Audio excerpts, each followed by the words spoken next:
नमस्कार दोस्तों, कैसे हैं। आशा करता हूं आप सभी अच्छे होंगे और आपकी जो यूपीएससी एग्जामिनेशन की प्रिपरेशन है वो फेयर चल रही होगी, बेहतर चल रही होगी और अच्छी चल रही होगी। एक बार सबसे पहले आप कमेंट सेक्शन में बताएं कि आपकी तैयारी कैसे चल रही है। आज का ये जो वीडियो सेगमेंट है उसमें हम यूपीएससी के हिंदी मीडियम के टॉपर रहे बजरंग प्रसाद जी की कॉपी हम लेकर आए हैं, जिन्होंने यूपीएससी से हिंदी मीडियम से 454th रैंक यहां पर सिक्योर की और इस रैंक के साथ उन्होंने हिंदी मीडियम को टॉप किया था और यहां पर आईपीएस वाली जो रैंक है वो सिक्योर की है। ठीक है, तो आज इनकी कॉपी देखेंगे। ये मॉक टेस्ट कॉपी है, इंस्टीट्यूट में लिखी हुई कॉपी है और आज देखेंगे कि बजरंग प्रसाद जी कैसे अपनी कॉपी लिखते हैं और देखते हैं कि कैसे टॉपर जो है वो अपनी कॉपी लिखते हैं। और देखिए, लगातार आपको कॉपियां यहां पर दिखाई जाती हैं। दिखाने का ये मकसद होता है, अभी मैं पूरी कॉपी यहां पर दिखाऊंगा क्या किस तरह से बजरंग प्रसाद जी लिखते हैं। और ये कॉपी दिखाने का ये मकसद होता है कि आप के जो टॉपर हैं, जो सेलेक्ट हो चुके हैं आपके मीडियम से, हिंदी मीडियम से खासकर जो बच्चे यहां पर तैयारी करते हैं, वो एक बार फॉलो करें कम से कम अपने टॉपर्स को, ये देखकर कि वो किस तरह से अपनी कॉपी लिखते हैं। तो चलिए ज्यादा समय ना लेकर शुरू करते हैं बजरंग प्रसाद की कॉपी देखना। और ये जो कॉपी है वो यूपीएससी के जीएस पेपर 2 की कॉपी है और यानी कि इंडियन पॉलिटी के जो क्वेश्चन हैं उनको हम देखेंगे किस तरह से बजरंग प्रसाद ने अपना जो आंसर है वो लिखा। ठीक है, तो ज़्यादा समय ना लेकर शुरू करते हैं कॉपी को डिस्कस करना। पहला क्वेश्चन जो बजरंग के सामने था वो ये था कि भैया, विधियां परिवर्तन की शक्तिशाली साधन सिद्ध हो सकती हैं, लेकिन जल्दबाजी में निर्मित विधियां मनसा अनुरूप कार्य नहीं करती और नेक मनसा से बनी विधियां अप्रभावी रही हैं। इस संबंध में संसद की प्रभावहीनता के कारण विधि निर्माण में व्याप्त कमियों की चर्चा कीजिए एवं सुदृढ़ विधि निर्माण प्रक्रिया के लिए उपाय सुझाइए। देखिए, क्वेश्चन जो है आप समझ चुके होंगे, सीधा सीधा क्वेश्चन है, बहुत ज्यादा इफ एंड बट की कोशिश नहीं की गई है। ठीक है, अब इसका आंसर जो है वो 150 वर्ड्स में लिखने थे। 10 मार्क्स का ये क्वेश्चन है। जो बजरंग प्रसाद है वो कैसे शुरू करते हैं, सीधा फैक्ट से शुरुआत करते हैं और लिखते हैं 16वीं लोकसभा में मात्र 24% विधेयकों को ही संसदीय समिति के पास स्थानांतरित किया गया, जो विधि निर्माण में चर्चा विमर्श में कमी से घटती गुणवत्ता को दिखाता है। अब यहां पर सीधा सीधा इन्होंने क्या किया, 24% का हवाला दिया, फैक्ट से शुरुआत किया और ये लिख दिया भैया कि जो ये विधेयक हैं 24% वही संसदीय समिति के पास भेजे गए और अगर वहां पर भेजे ही कम जाने तो भैया चर्चा विमर्श होगी ही नहीं, उस पर कमी तो सीधा सीधा यहां पर दिखती है। तो यहां पर क्या किया भैया, सीधा सीधा फैक्ट के साथ यहां पर शुरुआत किया। अब बार बार वही है ना कि अब अगली हेडिंग डाल देते हैं, सीधा डालते हैं संसद की प्रभावहीनता के कारण विधि निर्माण में कमियां। अब जो ये क्वेश्चन में तो सीधा सीधा पूछा गया है ना, क्वेश्चन में कुछ ऐसा इफ एंड बट की स्थिति नहीं है क्योंकि कुछ घुमाकर पूछा गया है। ठीक है, सीधा सीधा डालते हैं संसद की प्रभावहीनता के कारण विधि निर्माण में कमियां। नो इफ नो बट का मामला यहां पर भैया, कहने का मतलब है जो क्वेश्चन की डिमांड है, बात को समझिएगा, जो क्वेश्चन पूछ रहा है, क्वेश्चन की जो डिमांड है, ठीक है, उसी अकॉर्डिंग आपको सप्लाई करना है। कमीशन जो चाहता है सीधा सीधा आपको आंसर करना है। अगर आप इफ एंड बट वाला मामला लाते हैं तो 20 जो क्वेश्चन है वो आपका टाइम मैनेजमेंट वाला मामला भी चूक जाएगा और आप सही ढंग से आंसर कर भी नहीं पाओगे। ठीक है, तो साफ साफ यहां पर सीधा हेडिंग डालते हैं कि भैया संसद की प्रभावहीनता के कारण विधि निर्माण में जो कमियां आ रही हैं वो क्या क्या है वो यहां पर डिस्कस करना शुरू करते हैं। देखिए, टॉपर्स कॉपी डिस्कस करने का ये मतलब होता है, ये मकसद होता है कि आप उनसे सीखें, स्किल जो है आंसर राइटिंग की उसको थोड़ा सा अडॉप्ट करें। ठीक है, पहला कि भाई चर्चा में कमी, ठीक है, मतलब सामान्यतः संसद में सदस्यों के व्यवधान के कारण चर्चा में कमी रहती है, मतलब अब वहां पर चर्चा हो ही नहीं पाती, व्यवधान उत्पन्न होते हैं। वहां पर आप देखते होंगे संसद का सत्र जब चल रहा होता है या फिर जब भी कोई कानून आता है तो वहां पर उस पर जो टॉपिक होता है, जो विधेयक यहाँ पर पेश किए जाते हैं उस पर डिस्कशन कम होता है और वहां पर आप ये कह सकते हैं एक तरह से लड़ाइयाँ ज़्यादा होती हैं, तो चर्चा में कमियाँ ऑब्वियसली आएंगी। तो यहाँ पर पहली हेडिंग डाल देते हैं। दूसरे यहाँ लिखते हैं संसद सत्र के निष्पादन में कमी, मतलब लगातार संसद सत्रों में समय जो अवधि है वो कम हो रही है, कमी आ रही है। कोविड में सत्र ही आयोजित नहीं हुआ जिसका प्रभाव विधियों की गुणवत्ता पर पड़ता है। ठीक है, अब यहां क्या बता रहे हैं, यहां पर साफ साफ यहां पर टू द पॉइंट सीधा आंसर लिख रहे हैं कि भैया संसद की प्रभावहीनता के कारण विधि निर्माण में जो कमियां आती हैं, अगर संसद चलेगी ही नहीं सही से प्रभावी तरीके से, तो जो कानून बनेगा या पास होगा, बिल पास होगा, वहां पर उसकी विधि निर्माण में तो कमियां रहेंगी रहेंगी। वही यहां पर बता रहे हैं सीधा टू द पॉइंट। ठीक है, अगला यहां पर लिखते हैं भैया कि पूर्ण बहुमत की सरकारों में विपक्ष के प्रति नकारात्मक पूर्वाग्रह। ठीक है, वो लिखते हैं कि जब पूर्ण बहुमत की सरकार आती है तो किस प्रकार से जो विपक्ष होता है उसकी संख्या कम होती है, तो वही है जिससे कम सुझाव की स्वीकृति, मतलब विपक्ष कुछ सुझाव दे रहा होगा तो वहां पर जो सत्ता पक्ष रहेगा उसे कम मानेगा। ठीक है, ये भी एक क्या है, एक रीजन बताते हैं, कारण बताते हैं। लिखते हैं संसदीय समितियों को कम हस्तांतरित करना, वही 24% वाला हवाला देते हैं, और हितधारकों को चर्चा में शामिल एवं सुझाव ना लेना, वही विपक्ष वाला मामला जो लिखते हैं। अब ये तो समाप्त कर दिया इन्होंने लिखकर कि किस तरह से ये क्या कमियां क्या हैं।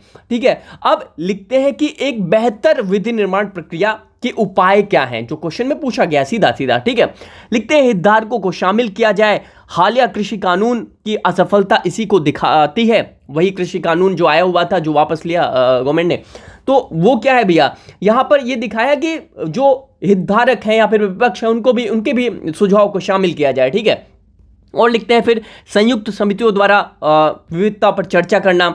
ठीक है, मतलब विधिवत वहां पर उस पर चर्चा की जाए, राज्यसभा में विधिक लोगों को मनोनयन किया जाए। ठीक है, इससे गुणवत्ता बढ़ेगी, जैसे पूर्व सीजे रंजन गोगोई का यहाँ पर एग्जाम्पल सीधा सीधा दिया। फिर लिखते हैं चर्चा हेतु समय चूंकि अवधि जो है वो अलग अलग से बढ़ाई जाए, विशेषज्ञों को शामिल किया जाए। तो इस तरह से इन्होंने क्या किया, इन्होंने यहाँ पर सुझाव दिए कि भैया ये सुझाव हो सकते हैं। ठीक है, प्रक्रिया के उपाय हो सकते हैं। ठीक है, और अंततः समावेशी विधि निर्माण भारत के संसदीय लोकतंत्र अधिक जवाबदेह बनाती हैं। और ये यहां पर वाइंड अप करते हुए आंसर क्लोज कर दिया, समाप्त कर दिया।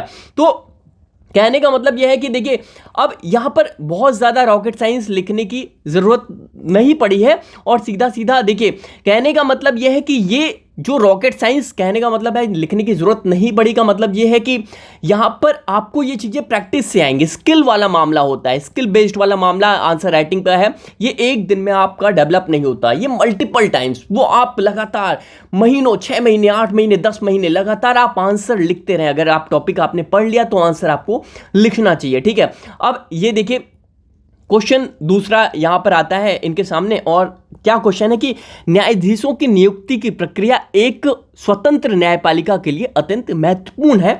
इस संबंध में कोलेजियम प्रणाली का समालोचनात्मक विश्लेषण कीजिए। ठीक है, अब समान तरीके से इसका आलोचनात्मक तरीके से विश्लेषण करना था भैया, वही कोलेजियम वाला मामला है कि न्यायाधीशों की जो नियुक्ति होती है, अपॉइंटमेंट किया जाता है, उसका जो प्रोसेस है वो स्वतंत्र न्यायपालिका के लिए बहुत ज़्यादा जरूरी है लिखना है। और कह रहा है कि इस संबंध में कोलेजियम प्रणाली का जो है उस पर चर्चा करनी थी, समान आलोचना करनी थी। ठीक है, शुरुआत कैसे करते हैं, सीधा सीधा वही लिखते हैं, भारत में न्यायाधीशों की नियुक्ति भारत के राष्ट्रपति द्वारा की जाती है। हालांकि यह राष्ट्रपति के विवेक पर नहीं बल्कि कोलिजियम की अनुशंसा पर होती है। अब ये यहां पर शुरुआत कर दिया कि कैसे न्यायाधीशों की नियुक्ति होती है ना, जो न्यायाधीश नियुक्त होते हैं वो कैसे होते हैं कि राष्ट्रपति द्वारा यहाँ पर क्या नियुक्त तो किया जाता है, लेकिन राष्ट्रपति के विवेक पर नहीं होता बल्कि कोलिजियम एक प्रणाली है, इसके द्वारा किया जाता है। अब ये जो यहाँ पर जब इन्होंने लिखा कोलिजियम की अनुशंसा से होती है, तो सीधा सीधा पर हेडिंग देकर अगला बताते भी हैं कि भैया कोलिजियम प्रणाली है क्या, ये बताना जरूरी हो जाता है। आप जब एग्जामिनर आपकी कॉपी चेक कर रहा हो तो उसे देखिए टू द पॉइंट, मैं बार बार कहता हूं टू द पॉइंट आंसर होना चाहिए कि भैया जो टॉपिक आप लिख रहे हो, जिस पर आंसर लिख रहे हो, जो टॉपिक आपसे पूछा गया उस पर आपका कॉन्सेप्ट बिल्कुल क्लियर है, क्रिस्टल है। ठीक है, तो कोलिजियम प्रणाली लिखते हैं, यह सुप्रीम कोर्ट के मुख्य न्यायाधीश, सीजेआई एवं अन्य 4 वरिष्ठतम न्यायाधीशों का एक समूह है जो न्यायिक नियुक्तियों हाई कोर्ट और सुप्रीम कोर्ट हेतु राष्ट्रपति को अनुशंसा करता है। मतलब सीधा कोलिजियम प्रणाली क्या है वो सीधा सीधा यहां पर लिख दिया इन्होंने। और कोलिजियम प्रणाली के अब लाभ लिखते हैं कि क्या लाभ है। और देखिए इस तरह के, देखिए आपको समय की अगर कमी रहती है और आपको 20 क्वेश्चन के आंसर लिखने होते हैं तो इस तरह से आप आंसर लिख सकते हैं। ठीक है, अब कोलिजियम प्रणाली का लाभ क्या है? सरकार का हस्तक्षेप नहीं रहता, मतलब उनके जजों की नियुक्ति में सरकार किस प्रकार से हस्तक्षेप नहीं करती। शक्ति का पृथक्करण होता है अनुच्छेद 50 के द्वारा, और फिर न्यायिक स्वतंत्रता सुनिश्चित यहाँ पर की जाती है कोलिजियम प्रणाली में। तो यहाँ पर क्या है, कोलिजियम प्रणाली का जो लाभ है, जो मेरिट्स हैं, वो यहाँ पर इन्होंने यहाँ पर मेंशन किया। और यहाँ पर क्या हुआ, अगला यहाँ पर शुरुआत करते हैं कि अब कोलिजियम प्रणाली की आलोचना कैसे की जाए। सेकंड पार्ट जो क्वेश्चन था वो आलोचना ही थी, समान आलोचना करनी थी, ठीक है।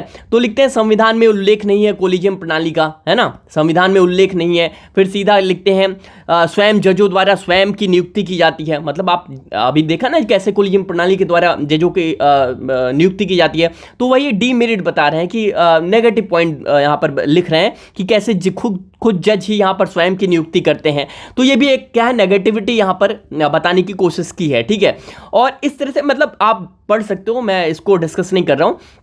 इस तरह से यहाँ पर क्या है, वाइंड अप कर यहाँ पर जो आंसर है वो समाप्त कर दिया कि पूर्व सीजीआई दीपक मिश्रा ने कोलिजियम प्रणाली को लेकर जो सुझाव की जरूरत बताई थी वो यहाँ पर मेंशन किया है इन्होंने, और इस तरह से आंसर जो है वो समाप्त कर देते हैं। तो कहने का मतलब यह है कि ये जो आंसर है कुछ इस तरह से लिखा जाना चाहिए। आपके टॉपर जो हैं वो किस तरह से आंसर लिखते हैं, अब मैं थोड़ा सा स्क्रॉल करता हूँ, आप देखिए। ये स्किल अडॉप्ट करो आप, इस स्किल को अगर आप अडॉप्ट करते हो तो यकीन मानिए कि जो सिलेक्शन की संभावनाएं हैं, चांसेस हैं, वो अधिक हो जाती हैं, ठीक है। ये देखिए, आप देख सकते हैं, ठीक है, यह आप देख सकते हैं, ये इस तरह से है।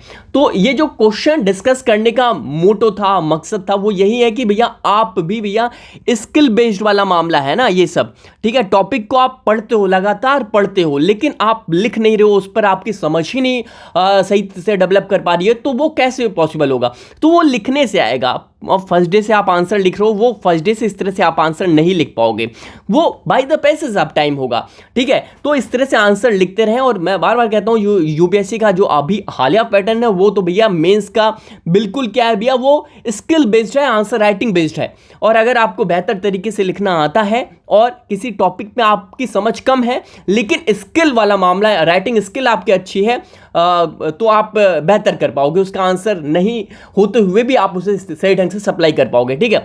तो चलिए आज के सेशन में बस इतना ही।